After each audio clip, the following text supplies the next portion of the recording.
2025 চনত made in অসমৰ chips আমেৰিকাৰ গাড়ী কম্পিউটাৰত ব্যৱহাৰ হ'ব আৰু এয়া আৰম্ভণি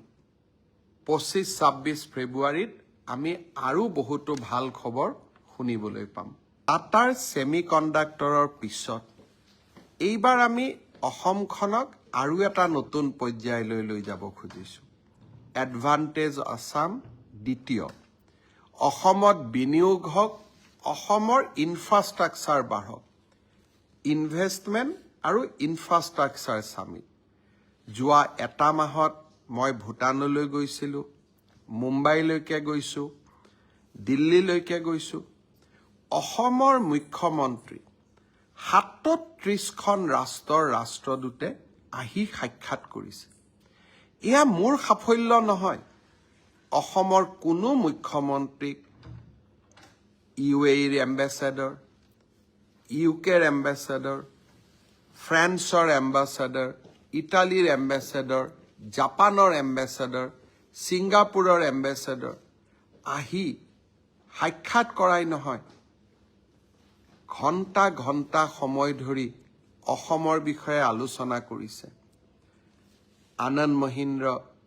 টাটা কোম্পানীৰ অধ্যক্ষ SR কোম্পানীৰ অধ্যক্ষ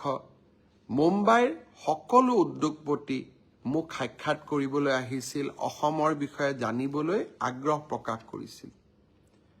অসমৰ ৰাজনীতিত মই 25টা বছৰ পাৰ কৰিলোঁ অসমৰ মুখ্যমন্ত্ৰীয়ে বা ৰাজ্য চৰকাৰে ইমান গুৰুত্ব পোৱা আগতে মই কেতিয়াও দেখা নাছিলোঁ থাইলেণ্ডতো থাইলেণ্ডৰ মন্ত্ৰীসকলে অসমৰ মন্ত্ৰীক সাক্ষাৎ কৰিছে অসমৰ বিষয়ে জানিবলৈ চেষ্টা কৰিছে কংগ্ৰেছৰ এজন সংসদে কৈছে যে ইয়াত মেলা হ'ব বিনিয়োগ নাহে মই সংসদগৰাকীক অনুৰোধ কৰিম গুৱাহাটীৰ পৰা জাগিৰোডলৈ যাওক কি ধৰণে 30,000 কোটি টকাৰ উদ্যোগ দিনে ৰাতিয়ে এখন্তেক জিৰণি নোলোৱাকৈ 1500 শ্ৰমিকে কাম কৰি আছে 2025 চনত মেড ইন অসমৰ চিপছ আমেৰিকাৰ গাড়ী কম্পিউটাৰত ব্যৱহাৰ হ'ব আৰু এয়া আৰম্ভণি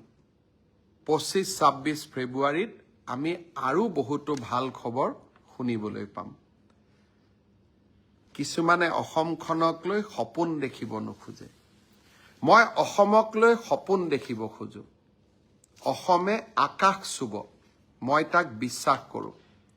আৰু সেই কাৰণে সপোনৰ পম খেদি থাকোঁ মই বিশ্বাস কৰোঁ কংগ্ৰেছৰ সাংসদ বা আনসকলৰ নিৰাশাৰ বিপৰীতে